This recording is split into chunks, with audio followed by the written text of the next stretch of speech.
தாழ்பாலின் திரைகளைப் போலவும் நான் கருப்பாயிருந்தாலும் அழகாயிருக்கிறேன். கர்த்தருடைய பரிசுத்த நாமத்துக்கு ஸ்தோத்திரம். Glory be to the holy name of the Lord. இந்த உன்னத பாட்டினுடைய முதல் 4 வசனங்களை கடந்த நாட்கள் நாம் தியானித்து வந்தோம். And for the we have meditated the last 4 verses during the past weeks. இங்கே ஒரு வினோதமான ஒரு வசனத்தை காரியத்தை அந்த கிராம பெண் ஆகிய சூலமித்தியால் தன்னை பற்றி சொல்லுகிறதை பார்க்கிறோம். In this verse we read something very strange, unique, which the Shunammite woman who belongs to a village speaks about herself. நான் கருப்பா இருக்கிறேன், ஆனாலும் அழகாய் தான் இருக்கிறேன். Though I am black, but I am comely. இவள் இயற்கையாக கருப்பானவள் அல்ல. She is not naturally black. யூதர்கள் வெண்மையானவர்கள் தான். By nature, all the Jewish people, they are whites. ஆனால் இவள் சொல்லுகிறாள், இவள் ஒரு யூத பெண் தான், ஒரு சுலமித்தியால் தான். ஆனால் இவள் சொல்லுகிறாள், நான் கருப்பா இருக்கிறேன். She is a Shunammite woman as well as she is a Jewish woman, but still she calls herself to be black. வெள்ளையா இருந்த இவள் எப்படி கருப்பானாள் என்கிற காரணமும் அங்கே சொல்லுகிறாள். And she also gives the reason of why she was white and then she turned to be black. 6ஆம் வசனத்தை வாசி. Let's read verse 6. நான் கருப்பாயிருக்கிறேன் என்று பாராதேயுங்கள், வெயில் என்மேற்பட்டது, என் தாயின் பிள்ளைகள் என்மேல் கோபமாயிருந்து என்னை திராட்சை தோட்டங்களுக்கு காவற்காரியாக வைத்தார்கள், என் சொந்த திராட்சை தோட்டத்தையோ நான் காக்கவில்லை. இந்த சூலமித்தியால் இந்த கிராம பெண் தான் நமக்கு நிழலாட்டமா இருக்கிறாள். This Shunammite woman who is a village girl, she is a shadow to us. இந்த எருசலேம் குமார்த்திகளை பார்த்து இவள் சொல்லுகிறார், நான் கருப்பா இருக்கிறேன்னு சொல்லிட்டு மறைக்காதீங்க, அதாவது என்னை அற்பமாய் பார்க்காதீங்க. And to the daughters of Jerusalem, she is telling them, do not look at me or despise me when you look at me because I am black. மறுபடியும் வாசிங்க 6ஆம் வசனம். நான் கருப்பாயிருக்கிறேன் என்று பாராதேயுங்கள், வெயில் என்மேற்பட்டது, என் தாயின் பிள்ளைகள் என்மேல் கோபமாயிருந்து என்னை திராட்சை தோட்டங்களுக்கு காவற்காரியாக வைத்தார்கள். வெயில் என் மேல் பட்டது. The sun has looked upon me. இயற்கையாக அவள் கருப்பல்ல, ஆனால் அவளுடைய சகோதரர்களுடைய தாயின் பிள்ளைகள் சகோதரருடைய திராட்சை தோட்டங்களை பல நாட்கள் கவனித்து கவனித்து கவனித்து அந்த சூரிய வெளிச்சத்தில் அவள் மேல் பட்டு பட்டு அவள் கருப்பாகிவிட்டாள். By nature she was not black, but because she was taking care of the vineyards of her mother's children, and because she was under the sun, she became black. இந்த எருசலேம் குமார்த்திகள் யார்? Who are these daughters of Jerusalem? இவளுடைய வீட்டினுடைய சுற்று வட்டாரத்தில் இருக்கிறதான பெண்கள். And these are the women who are in a neighborhood. இவர்கள் இவளை போல கருப்பல்ல. And these daughters were not black as she is. அதனால் அவங்களுக்கு தாங்கள் வெள்ளையா இருக்கிறாங்க பெருமை, இவளோ கருப்பா இருக்கிறாள் என்கிறதான ஒரு அசட்டை பண்ணுகிற ஒரு பார்வை. Because of which they are boasting about that they are looking white and they despise her because she was looking black. அப்படிப்பட்ட அந்த பார்வைக்கு இவள் விளக்கம் சொல்லுகிறார் இந்த சுலமித்தியால், நான் இப்படி கருப்பா இருப்பதற்கு ஒரு காரணம் உண்டு. And because they looked down upon her, she is giving a reason. There is a reason why I am black. நீங்கெல்லாம் வீட்டுக்குள்ள வேலை செய்றவங்க. You are the people who work inside your household. ஒருவேளை இவர்கள் சாலமோனுடைய ராஜ அரண்மனையில் இருக்க வேலை செய்கிறதான கோர்ட் லேடிஸ் என்று சொல்வார்கள், அதாவது அரண்மனையில் வேலை செய்கிறதான பெண்களா இருக்கலாம். Perhaps these might be women who might be working in the king's palace, or in English they call them as court women, where they work in a shadow and therefore they remain white. நீங்கெல்லாம் வீட்டுக்குள்ளேயே வேலை செஞ்சு பழகிட்டீங்க, அதனால நீங்கெல்லாம் இன்னும் உங்களுடைய வெள்ளை தோலை காத்து கொண்டீர்கள். நானோ அந்த வயல்வெளியில் அந்த திராட்சை தோட்டங்கள் மத்தியில் பகல் முழுவதும் வேலை செய்து செய்து செய்து தான் இப்படி நான் மாறிவிட்டேன். You have been working inside a shadow or inside the king's palace or inside a household, and therefore you are still remaining white, but I used to work in the hot sun outside taking care of the vineyards of my mother's children, and therefore I turned black. புறம்பான பார்வையின்படி இந்த கருப்பு என்று சொல்வது ஒரு விரும்பாத ஒரு நிறம் தான். As per an outward appearance, when we say black, it is a color which normally people doesn't like it. உலக பிரகாரமாக நாம் யோசித்தால் ஒரு வெள்ளை நிறமாய் இருக்கிற ஒருவர் கருப்பு நிறமாய் மாறினால் அது ஒரு கேள்விக்குரிய ஒரு கவலைக்குரிய காரியமாய் தான் மாறும். And in a worldly sense, if a man who is looking white suddenly turns to be black, everyone will feel sad or bad about that. இதை நாம் ஆவிக்குரிய ஜீவிதத்தில் வியாக்கியானிக்க வேண்டும். And we have to spiritually interpret this. நாம் தான் இந்த கிராம பெண், இந்த சுலைமித்தியா. We are this Shunammite women, that village girl. நாமும் புறம்பாக கருப்பாய் மாறக்கூடியதான பாதைகள், சூழ்நிலைகளில் கர்த்தர் நடத்துவார். The Lord will lead us in a path where externally we might turn to black. இந்த கருப்பு என்று நம் கருப்பாகக்கூடிய சூழ்நிலைகள் தேவனுடைய சித்தத்தில் உண்டு.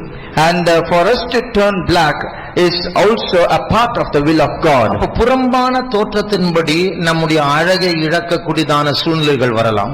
And outwardly to lose a goodly appearance, there might be chances which will come in our life. நம்முடைய பலத்தை இழக்கக்கூடிய சூழ்நிலைகள் வரலாம். Situation will come where we might have to lose our strength. நகோமியுடைய வாழ்க்கையில ஒரு கசப்பான அனுபவம் வந்து செழிப்பை தேடி போய் திரும்பி வரும்போது அவளுடைய தோற்றமே மாறி போனது.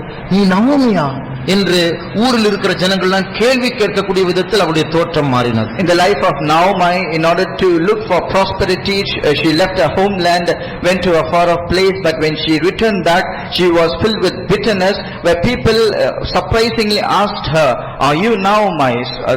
To such an extent she was changed. யாக்கோபு ஒரு தூதனோடு போராடும் போது, when Jacob he strove with an angel of God, அந்த தூதன் அவருடைய தொடை சந்தை தொட்டான். And the angel touched his sides. அந்த நாளிலிருந்து சாகர வரைக்கும் யாக்கோபு குந்தி குந்தி தான் நடந்தார். From that day forward until his death, Jacob used to hop between two legs. எத்தனையோ வருஷம் ஆயிடுச்சு. Many years passed. ஆனால் அவர் சாகுற வரைக்கும் அப்படிதான் இருந்தார். But until his death he was walking in that manner. வாசியங்கள் ஆதியாகமம் 32ஆம் அதிகாரம் 31ஆம் வசனம். Genesis chapter 32 and verse 31. அவன் பெனியேலை கடந்து போகையில் சூரியன் உதயமாயிற்று. அவன் தொடை சுளுக்கினாலே நொண்டி நொண்டி நடந்தான். அதன் அர்த்தம் என்ன? அதற்கு பிறகு அவனுடைய சரித்திரம் முடியும் வரைக்கும் நொண்டி நொண்டி நடந்தான். Which means from that day forward until his death he used to hop between his legs. அப்ப இது போல பலரும் நம்முடைய பைபிளில் வாசிக்கிறோம், பலரும் பல நஷ்டங்களை அடைந்தார்கள். And likewise in the scripture we read many people they faced many losses. அப்ப நம்முடைய ஜீவிய பாதையில் யோபு பாருங்க, யோபுடைய உடம்பெல்லாம் அரிப்பு வியாதி, ஒரு பானை துண்டு எடுத்து சொரிய வேண்டிய சூழ்நிலை வந்தது. அவ்வளவு அரிப்பு, பிள்ளைகளை இழந்தார். When we consider Job, in his life he has to lose everything. He was inflicted with sores right from his top of his head to his feet, and he also lost all his children. மோசே ஒரு அழகான ஒரு personality, நல்ல தோற்றம் உள்ள ஒரு மனுஷன். ஆனால் 40 வருஷம் அரண்மனையில் இருக்கும்போது நல்ல சாப்பாடு சாப்பிட்டு நல்ல கொழுத்த ஒரு மனுஷனா இருந்தார், பார்வைக்கு அழகா இருந்தார். ஆனால் தேவன் அவரை வேறொரு பாதையில் நடத்தி 40 வருடம் வனாந்திரத்தில் நடத்தி அழகெல்லாவற்றையும் இழக்க செய்து 80 வயது தாத்தா உள்ளவனா இருக்கும்போது முச்சடியிலிருந்து மோசே மோசே என்று கூப்பிடுகிறார். And when we consider Moses also, he was of a very good personality.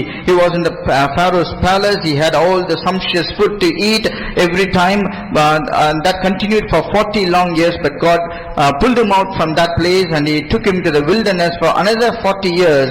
And by the time the Lord spoke to him from a thorny bush calling him Moses, he was already an 80-year-old man. நம்முடைய நேசர் தேவனுடைய ஒரு காரியம் என்ன தெரியுமா?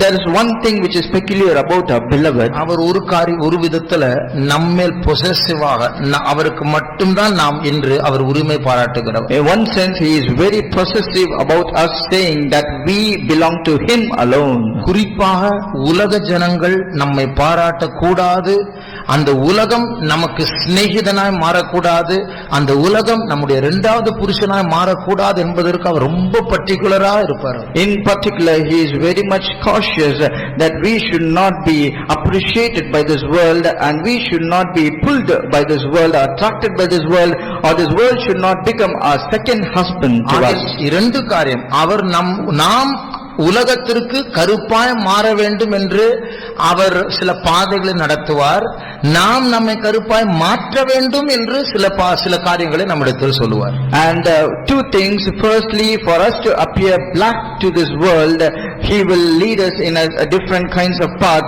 and secondly, for us to turn black for him, he will give us his counsel. இங்கே சில சகோதரர்கள், அவளுடைய தாயினுடைய பிள்ளைகள், சுலமித்தியாளுடைய தாயினுடைய பிள்ளைகள் அவளை ரஃபா ட்ரீட் பண்றாங்க. அதாவது ஆண்கள் என்று சொல்றதுனால அவங்களுடைய அதிகாரத்தை தவறாய் பாவித்து இவளை வா வேலைக்கு வா சொல்றதை செய், இல்லை என்றால் இப்படி செய்வன் அப்படி செய்வன் என்றெல்லாம் போஸ்ட் பண்ணுவார்கள். Here in this chapter, as per verse 6, her mother's children who are men, they treated her very roughly, and they summoned her, commanded her to come to whichever place they wanted to, and used to make her work in whichever place they wanted to. ஒரு முறை ஒரு வாலிப பிள்ளை சொன்னான். Once a young girl said like this, brother, என் தம்பி நான் ஏதாவது ஒரு சர்ச்சுக்கு பைபிள் ஸ்டடிக்கு போனோம், எக்ஸ்ட்ரா மீட்டிங் போனோம், அவன் தான் பைக் வச்சிருக்கிறான், அவனை தான் சார்ந்து இருக்கிறேன், என் ட்ரெஸ் எல்லாம் அயன் பண்ணி கொடு, 500 ரூபாய் பெட்ரோல் போடு, அப்பதான் கொண்டு போவேன். And this young girl said, I have a younger brother, and whenever I want to go to any special meetings like Bible studies, and I ask his help because he has a two-wheeler to take me there, then immediately he will have his own requirements. He will say, you have to iron all my dresses, and you have to give me amount of 500 to put fuel in my vehicle. இது போல இவளுடைய சகோதரர்கள், இவள் dependent, ஆண்கள் மேல் சார்ந்து இருக்கிறதுனால, பெண் பலவீனம் பாண்டமா இருக்கிறதுனால, ஆண்கள் அதை நல்லா தெரியும், அதனால நல்ல வேலை வாங்குவா. பகல்ல என் திராட்சை தோட்டத்துல வேலை செய், அதை செய், இதை செய் என்று வேலை வாங்குவார். Because her brothers know very well she is a woman and she is a weaker vessel, and she has to be dependent upon her brothers. They used her to take care of all the vineyards, and they commanded her to do all sorts of works. இது போல நாமும் நம்முடைய வாழ்க்கையில் நமக்கு விருப்பமில்லாத சில பாதைகளில் நடத்தப்படுவோம். Likewise, even in our life, we will also be led into such paths which we don't like. இதனால் நம்முடைய சரீரம் கூட பாதிக்கப்படலாம். And for which reason even our body will be inflicted or become weak. ஆனால் நாம் அறிய வேண்டிய ஒரு காரியம் உண்டு. But there is one thing which we need to remember. ஒருவேளை நம்முடைய தோல் சுருங்கி போகலாம், நம்முடைய பல் விழலாம், ஒருவேளை நம்முடைய முடி கொட்டலாம், ஒருவேளை பொதுவான பலவீனங்கள் வரலாம், குறிப்பிட்ட சில புதிய வியாதிகள் நமக்குள்ள வரலாம், பொதுவான தோற்றம் மாறிவிடலாம். எதுவா இருந்தாலும் இது தேவன் நம்மை நடத்துகிற பாதை. Perhaps our skin might shrink, our teeth might fall off, and we might lose all our strength. We will become weak, and we will be inflicted by some new kinds of diseases. But we need to remember all these paths are permitted by God. ஏனென்றால் இப்படி நாம் அந்த பாதைகளில் போக நாம் நம்மை ஒப்பு கொடுக்கும் போது, அந்த சுலமித்தியால் எதிர்க்காமல் தன் சகோதரர்கள் இப்படி பலவந்தப்படுத்தி காரியங்கள் செய்தாலும் ஒப்பு கொடுத்து செய்யும் போது அந்த கருப்பில் தேவனுடைய பார்வையில் ஒரு அழகு இருக்கு. And like the Shunammite women, she never resisted even though she was treated roughly by her brothers to do all manner of work. Likewise, when we don't resist, when we go through such unlikely paths, in that black color there is a beauty which God can behold. அப்போ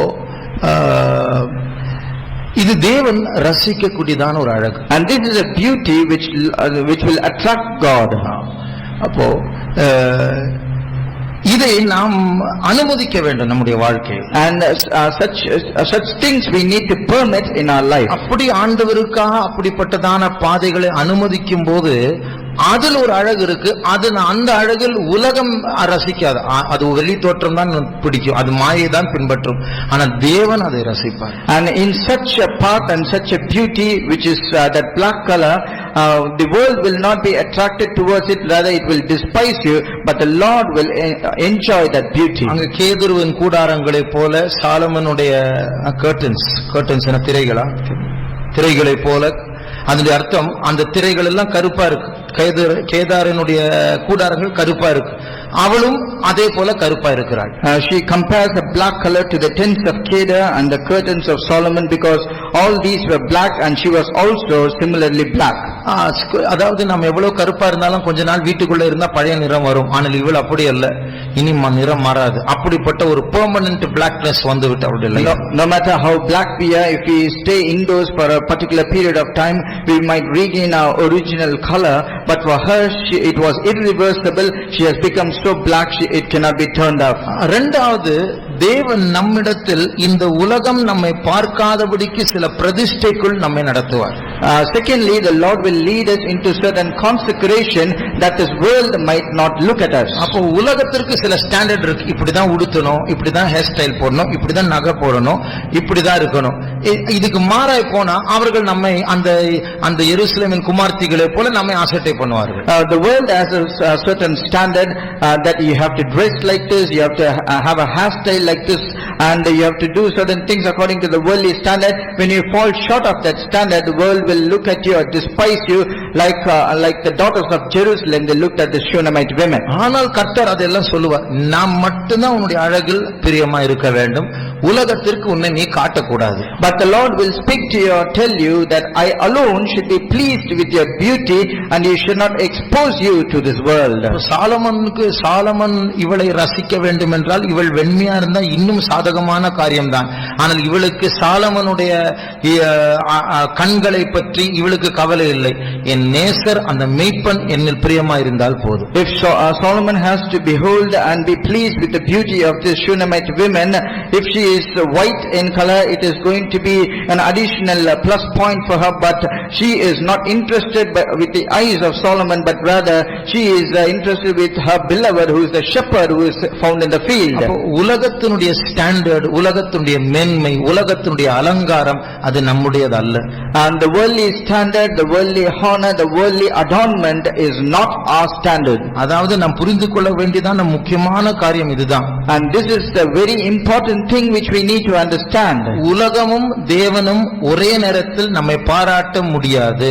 Both the world and God cannot appreciate us at the same time. உலகம் நம்மை பாராட்டினால் ஆட்டோமேட்டிக்கா தேவன் நம்மை பாராட்டவில்லை என்று அர்த்தம். அப்படிப்பட்ட ஒரு ஸ்தானத்தில் இருக்கிறோம். If the world is appreciating you or praising you, automatically you need to understand that the Lord is not pleased with you, and that is that standard.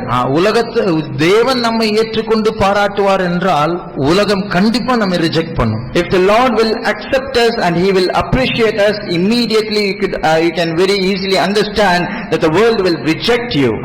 அது நிச்சயமா ரிஜெக்ட் பண்ணும். And for sure it will reject you. என்றால் தேவனுடைய பார்வையும் உலகத்துடைய பார்வையும் நேர் opposite. ரெண்டு பேரும் நம்மை தான் பார்த்துட்டு இருக்கிறாங்க. யாரை பிரியப்படுத்த போறோம் அதான் நம்முடைய முடிவு. But why? Because God's perspective and the world's perspective is directly opposite to each other, and they are looking at whom we are going to please. மறுபடியும் சொல்லுகிறேன், உலகம் கொஞ்சம் தேவன் கொஞ்சம் என்று பண்ண முடியாது, நடக்காது. Once again I want to repeat, you cannot be a little in this world and a little of God. You cannot please both. ஒன்று தேவனை பிரியப்படுத்த வேண்டும், இல்லை உலகத்தை பிரியப்படுத்த. Either you have to please God or you have to please the world. இப்படிப்பட்ட நேரத்தில் அந்த எருசலேமின் குமார்த்திகள் அவர்களும் யூத ஸ்திரீகள் தான், பெண்கள் தான். And at such a juncture, even the daughters of Jerusalem, they are also Jewish women. ஆனால் அவர்கள் இந்த சூலமித்தியாலை போல கருப்பாகவில்லை. அவர்கள் வீட்டுக்குள்ள வேலை செய்து வாழுகிறார்கள். But these Jewish women or the daughters of Jerusalem, they are not black because they are working inside the house or the palace. They are not black. கிறிஸ்துவ வாழ்க்கையிலும் வசதியை தேடுகிறதான பாடுகளை தவிர்க்கிறதான ஒரு அனுபவம் உண்டு. Even in a Christian life where there is an experience of avoiding all the sufferings but seeking only the comfort. கிறிஸ்தவர்களாக இருந்து பாடுபடாத வழிகள் எல்லாம் தெரிந்தெடுத்து வாழ்வதற்கு ஒரு வழி உண்டு. And there is a way, being a Christian, to choose all the ways of comfort without going through any suffering. நல்ல சமாரியனுடைய ஓமை நாம் வாசிக்கும் போது, when we read about the parable of the good Samaritan, சமாரியர்களுக்கும் யூதர்களுக்கும் ஒத்து போகாத ஜாதி பிரச்சனை. And for these Samaritans and the Jewish people, they will not go hand in hand because there is a caste problem. ஏற்கனவே தானியேலுடைய Bible study நினைக்கிறேன் நாம் ஒரு முறை வாசித்தோம். லூக்காவில் ஒரு முறை இயேசுவும் சீஷர்களும் எருசலேமை நோக்கி போகிற அந்த சமாரிகள் அறிந்த உடனே அவர்கள் தாங்கள் கிராமத்துக்குள் வரவிடவில்லை. And while we were meditating about the book of Daniel, I think we read about an incident where Jesus and his disciples were about to go through a Samaritan village. The people never let them go inside. லூக்கா 9ஆம் அதிகாரம், Luke chapter 9, 52-53 வாசிங்க. verse 52-53. தமக்கு முன்னாக தூதர்களை அனுப்பினார். அவர்கள் போய் அவருக்கு இடத்தை ஆயத்தம் பண்ணும்படி சமாரியருடைய ஒரு கிராமத்திலே பிரவேசித்தார்கள். அவர் எருசலேமுக்கு போக நோக்கமாயிருந்தபடியினால், பாருங்க, ஒரு சமாரியர்களுடைய கிராமத்துக்குள் பிரவேசித்தார்கள். ஆனால் இயேசு எருசலேமுக்கு போகிறது போல நோக்கமாயிருந்தபடினால் அவ்வூரார் அவரை ஏற்றுக்கொள்ளவில்லை. இன்னும் அங்க போறீங்களா? அப்ப இங்க வராதீங்க.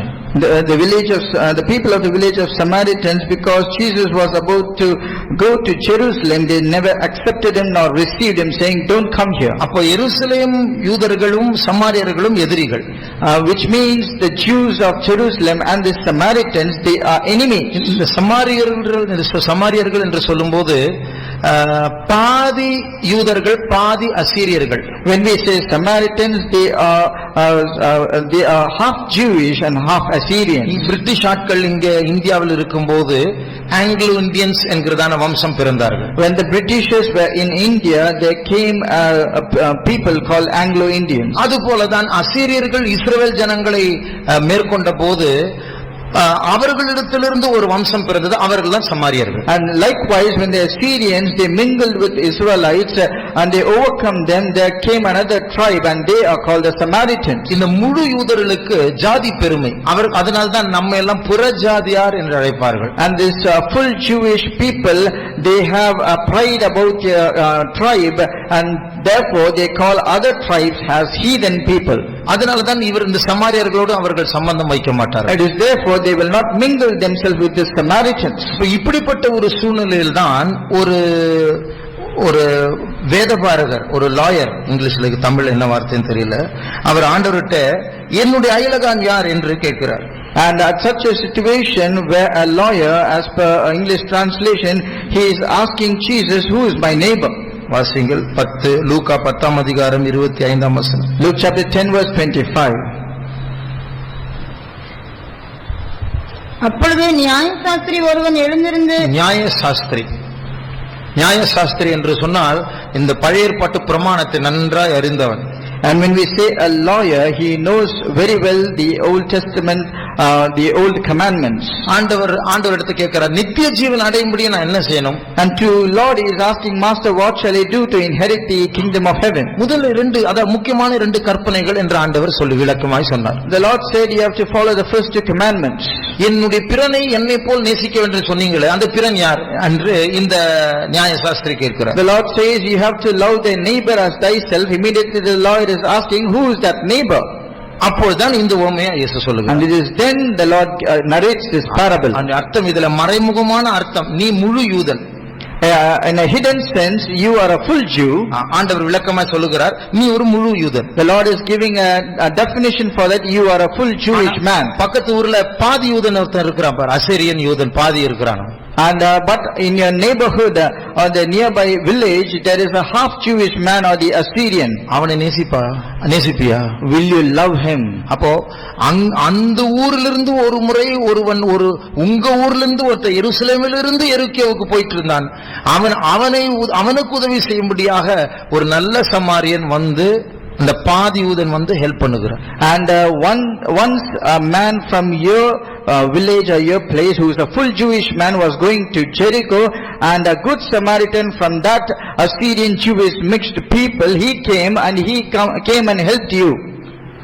அந்த உவமையினுடைய முடிவில் ஆண்டவர் என்ன சொல்லுகிறார்? At the end of this parable, what does the Lord say? நீயும் அப்படி போய் செய். You also go and do likewise. நீ சிலரை அசட்டை பண்றல, அவங்க எல்லாம் அந்த ஜாதி இந்த ஜாதி, அவங்களுக்கு போய் ஹெல்ப் பண்ண, அவங்க தான் உங்களுடைய அயலகத்தார் பிறன். Which means he wanted to say you are despising certain people, saying they belong to this tribe and that tribe and they are heathen.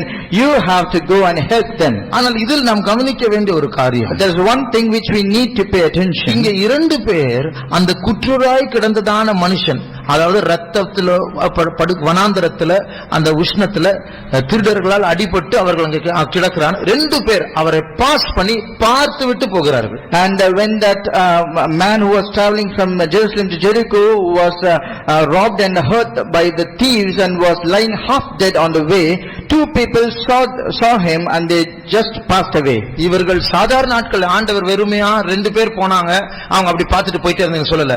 ஒருவன் லேவியன், ஒருவன் ஆசாரியன். And Lord never said they were just 2 people who passed by, but the Lord said one is a priest and another one is a Levite. இவர்கள் இஸ்ரவேல் ஜனங்கள் மத்தியில் தேவனோடு க்ளோஸா இருக்கிறவர்கள், ஆலயத்தோடு சம்பந்தம் வைக்கிறவர்கள். And these are the people who are close to God among the people of Israel, and they are associated close to the temple of God. இந்த குற்றராய் கிடக்கிறதான மனுஷனை பார்க்கும்போது பல சிந்தனைகள் வந்திருக்கும். And looking at that man who is lying half dead, many thoughts would have run in their mind. நமக்கு ரோட்ல ஒரு ஆக்சிடென்ட்ல ஒரு மனுஷன் கிடக்கும்போது நமக்கு இறங்கி ஹெல்ப் பண்ணனும் பல யோசனைகள் வரும். And likewise, when we see a man who met with an accident on the road, before going to help him, we will have many thoughts. ஆனால் ஆண்டவர் என்ன சொல்லுகிறார்? But what does the Lord say? இந்த நல்ல சமாரியன் கூட அவர் வேற விஷயமா தான் போறார் அந்த ரோட்ல. Even this good Samaritan, he was also passing by for some other job. அவர் வேற புரோகிராம்ல போயிட்டு இருக்கார்.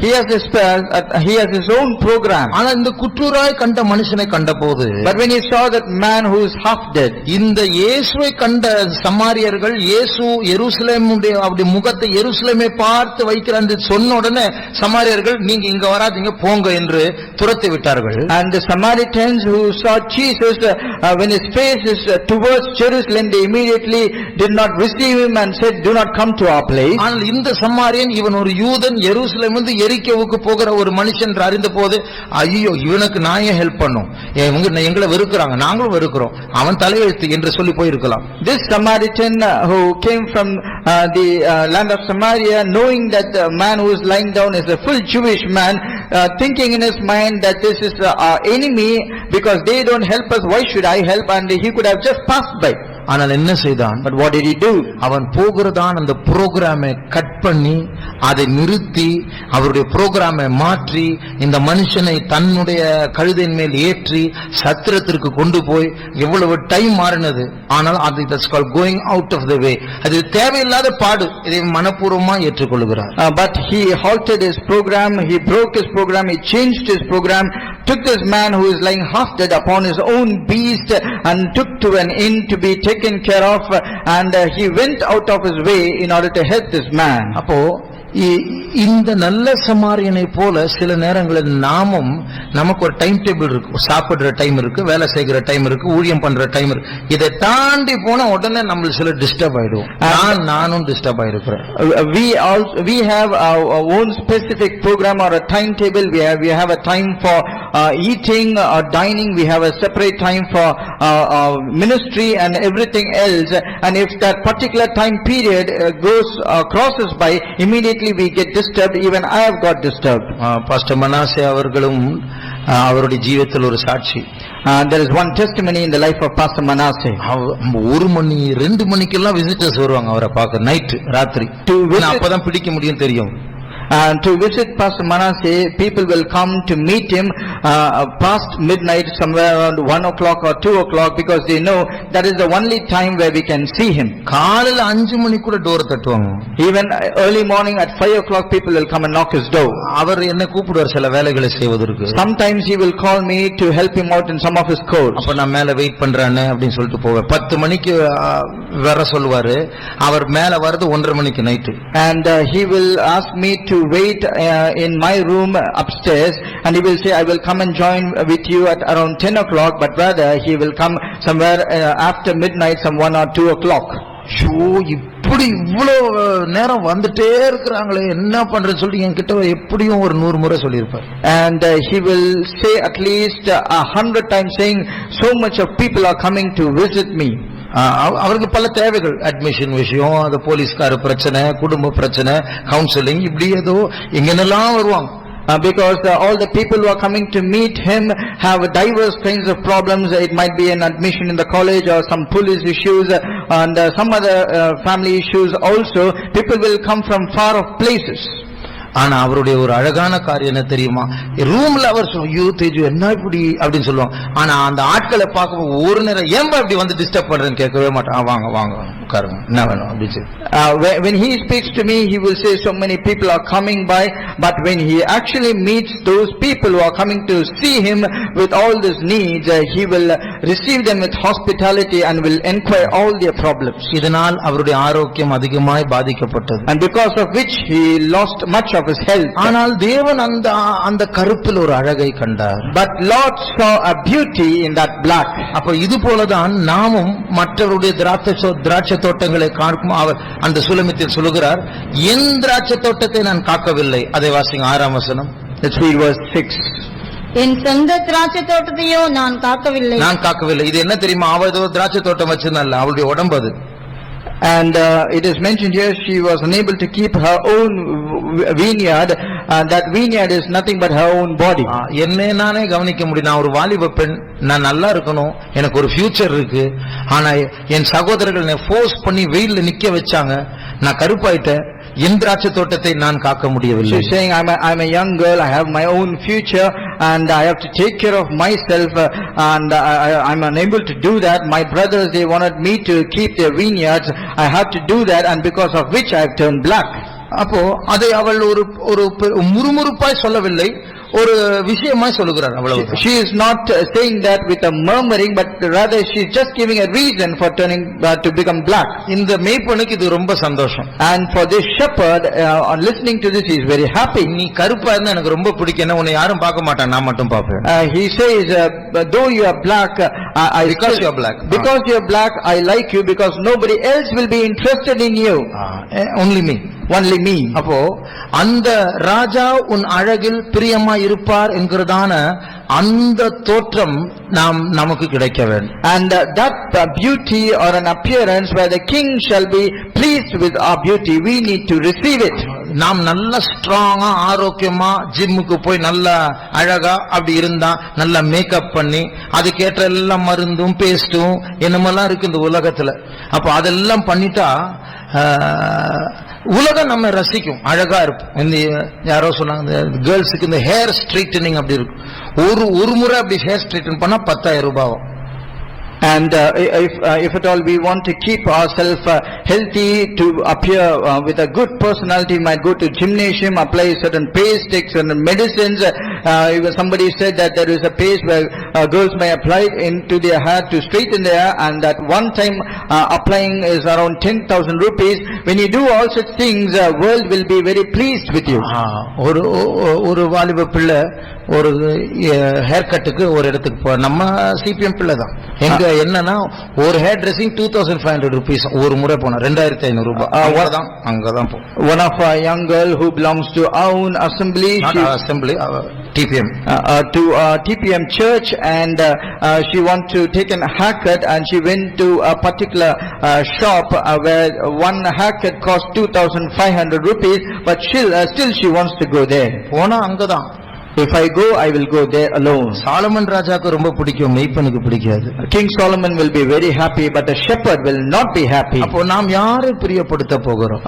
Of whom we are going to please? அப்போ என்னுடைய சொந்த திராட்சை தோட்டத்தை நான் கவனிக்கவில்லை என்று அவள் சொல்லுகிறாள். She is saying, I have not kept my own vineyard. அப்போ அந்த வாலிப ஸ்டேஜ்ல தன்னுடைய தோற்றத்தை ரொம்ப கான்ஷியஸா இருப்பா, நான் ரொம்ப அழகா இருக்கணும் என்று நினைக்கிறதான அந்த நாட்களில் தான் அவளுடைய அழகை இழக்கிறார். In a young age where normally people will be very beauty conscious to maintain their beauty, it is that particular period where she lost her beauty. இந்த உலகமாகிய இரண்டாவது புருஷன் நாம் அழகா இருக்கிறது அது அவனுக்கு ரொம்ப பிடிக்கும்.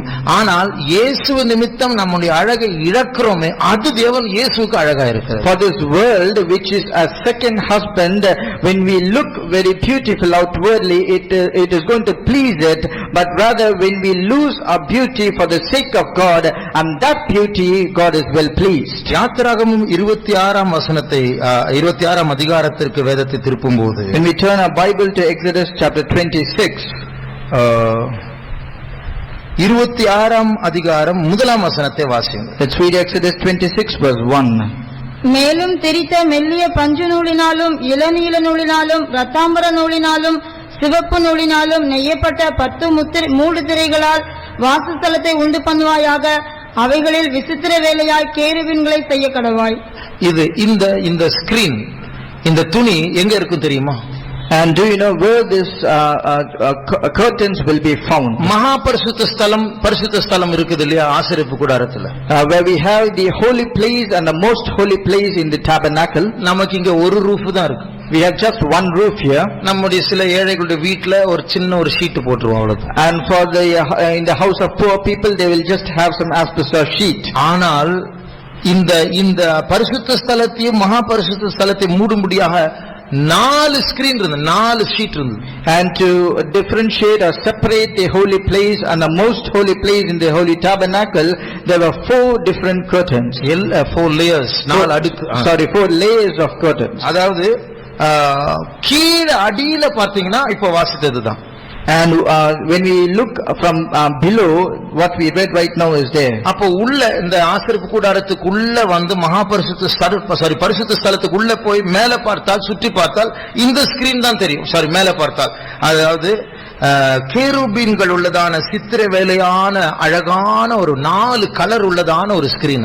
And when you go inside the tabernacle and go to the holy place, and when you look up, this is that screen which you can see, which is made of inscriptions of this cherubims of cunning work with 4 different colors. ஆனால் வெளியே போனால், but when you go outside, 4வது அடுக்கான அந்த sheet தான் தெரியும். you can see the top layer or the 4th layer. நடுவுல 2 sheet உண்டு, அதை பற்றி இப்போது பேசுவதற்கு நேரம் இல்லை. There are 2 sheets in between, but we don't have time to speak about it. 14வது வசனத்தை வாசியுங்கள். Let's read verse 14.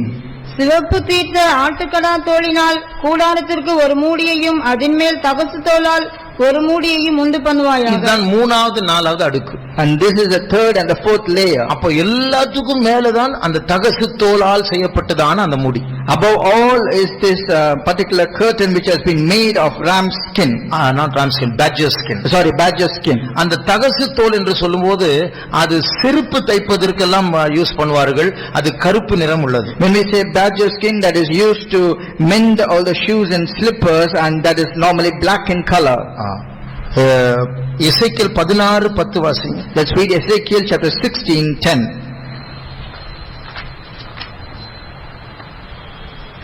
சித்திர தையலாடையை உனக்கு உடுத்தி சாயம் தீர்த்த பாதரட்சைகளை உனக்கு தரித்து, சாயம் தீர்த்த பாதரட்சைகள் தரித்து, கட்ட மெல்லிய புடவையையும். தகசு தோல் இல்லையாங்க, இங்கிலீஷ்ல இருக்குல்ல, I shot thee with badger skin. அதாவது அந்த மறுபடியும் வாசிங்க. சித்திர தையலாடையை உனக்கு உடுத்தி சாயம் தீர்த்த பாதரட்சைகளை உனக்கு தரித்து. சாயம் தீர்த்த பாதரட்சைகள், அதுல தகசு தோல் உள்ள ஒரு பாதரட்சை உனக்கு தரித்தேன்.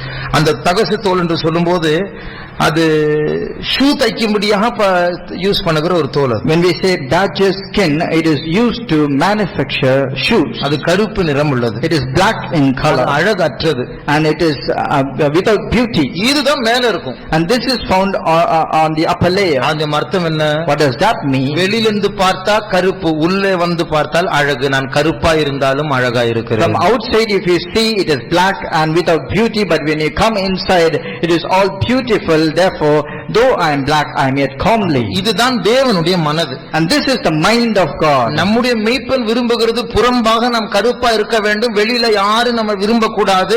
ஆனால் நம் தேவனுடைய பார்வையில் அழகாக இருக்க வேண்டும். Our beloved likes that we should outwardly be black and nobody should be attracted towards us, but inside or inwardly we should be all beauty. இன்னொரு விதத்தில் சொல்ல போனால் சரீர பிரகாரமாக நாம் சிம்பிளாக இருக்க வேண்டும். உலகம் நம்ம இது சிநேகிக்க கூடாது. ஆத்மா அழகை பற்றி அறிவுள்ளவர்களாக அந்த அழகில் நாம் வளர வேண்டும். In other sense we can say outwardly or in this physical body we should have a life of simplicity, and there should be nothing upon us which is attractive towards this world, but inwardly in our soul we should be all beautiful. நம்முடைய கண்களை மூடுவோம். Let's close our eyes. நாம்